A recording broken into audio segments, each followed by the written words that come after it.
Hey, what's up, lightboltjoe here. Today we're going to discuss the 1985 cult classic film, The Breakfast Club, hour and a half long, as all movies should be, written and directed by John Hughes. This is my favorite John Hughes film. I've seen this one the most. This is referenced countless times, more than other John Hughes films in regards to pop culture.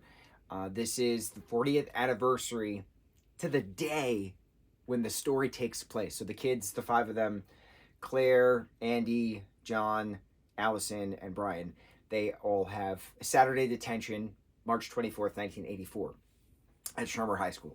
And so this is the 40th anniversary to the date of the kids going to their Saturday detention, right? Because it's 2024. It's December. It's March 24th, 2024.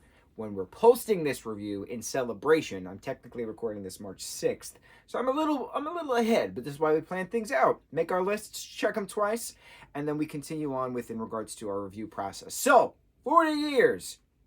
I saw this when I was in high school numerous times. The Don't You song in the beginning and then end of the film is just iconic. Bender going like this at the end, right? Celebrated within various film franchises and TV series for the last 40 years. It's very rare that a teen film withstands the test of time, or film in general withstands the test of time. And this film is synonymous with teenagers. And it doesn't matter if you watch it when you're a teenager, like I did for the first time back when I was a teenager, or you're watching it in your 20s, or you're watching it in your 30s, etc., right? Everybody can relate to these characters in one way or another, and that's what's really important about this project. One of my all-time favorite tropes of storytelling: anything can happen in a day. This takes place Saturday, March 24th, 1984. The film came out May 1985, technically, but it takes place Saturday, March 24th, 1984. So the five kids have their Saturday detention in this gorgeous library, which again has been referenced numerous times in regards to pop culture, film and TV, etc., throughout the 4 decades, the 40 years. And there's the shenanigans of, who's doing what when in regards to the 9 hours of Saturday detention and eventually, escaping the library and having their running escapade through the hallways of the abandoned school and smoking some weed throughout, connecting as a whole unit. The scene where they're all sitting in the balcony of the library discussing who did what when in regards to getting to this Saturday detention was all ad-libbed, and John Hughes specifically wanted them to ad-lib the reasons why they were at the Saturday detention, and having them all have that emotional moment. Andy talking about the horrible thing that he did, Claire skipping school for shopping, Allison having nothing better to do, and that's why she's here. Brian bringing a gun to school. We're talking about heavy stuff, heavy self-harm stuff, heavy family abuse stuff, heavy life stuff in general that these kids are all confessing to each other, and they were strangers mere hours ago. So to have them all connect in a means of sympathy and empathy was very important to see. And why it's important to see is that you see stories all the time here and there still that, like, my train broke down and, I became best friends with all these strangers as we were waiting, kind of a thing. And, like, the more you talk to people that you're not familiar with, the more you realize how much you have in common with them. That we're not strangers. That we're all one unit. And it's that whole we not me concept. That's that we not me mindset that I've been preaching for quite some time, especially within regards to specific reviews, which we've talked about. But the closer we get to the we, instead of focusing on the me, the better we are as a society. And eventually we'll get there.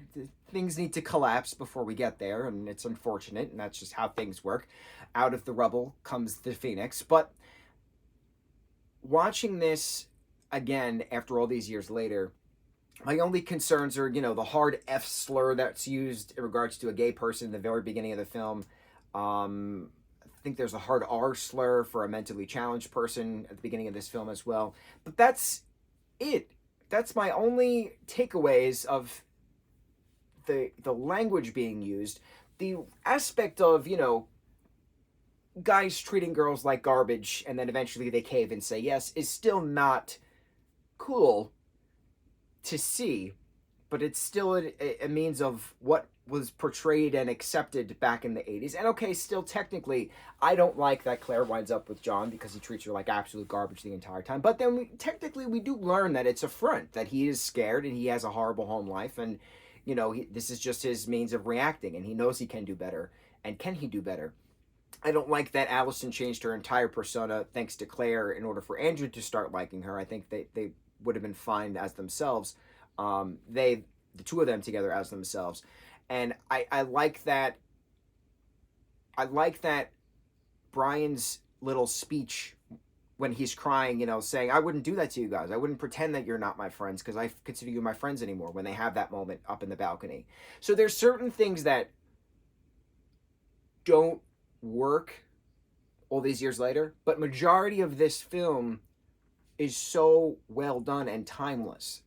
And it's important to see that from a societal standpoint. And I was talking about this with 16 Candles from an anthropological standpoint, looking at it from a historical aspect, how kids interacted back then at that time period without technology, compared to now, that these kinds of conversations are still being had with certain individuals. That it's a timeless type of feeling. I feel bad because X, Y, and Z is happening. I feel this because of that situation. It's a timeless type of conversation. And for these kids to show vulnerability after being strangers, it's pretty neat. Anything can happen in a day. And if you just start to open up to people, you don't have to be recluse. You don't have to be turtled. That you can actually come out of the show. You can talk to people. And if you don't want to, that's fine. But know that you can. If you scream loud enough, someone eventually is going to hear you. Eventually. It might not be immediate, but someone can sympathize with you. Someone might have gone through exactly what you're going through and can actually relate to you, and you can talk about it. I think the more people can open up to one another, the more struggles that they're having that they can actually discuss, the better we can heal together. We, not me. So this is a very we, not me story. This is a very we, not me, anything can happen in a day story. Two of my favorite tropes in one.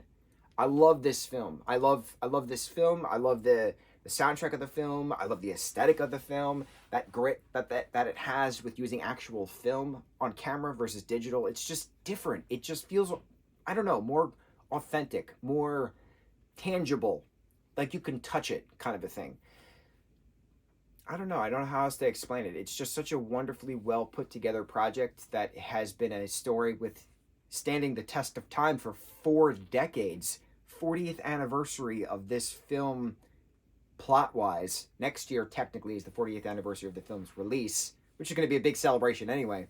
But I love this story. I love the TV show Victorious's version of this story. That was funny as well. Instead of like talking about being a virgin, their version was, you haven't eaten a taco.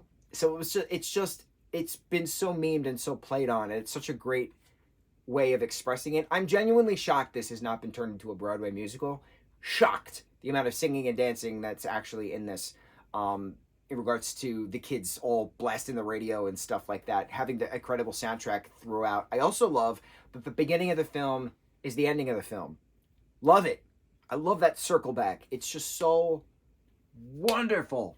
I'm so glad we're doing this John Hughes movie marathon, because it's great to see this gritty, authentic, tangible 80s aesthetic and life lessons throughout. What we don't do anymore and what we can still learn from today. We, not me. Breakfast Club, awesome. On to the next review. Mahalo.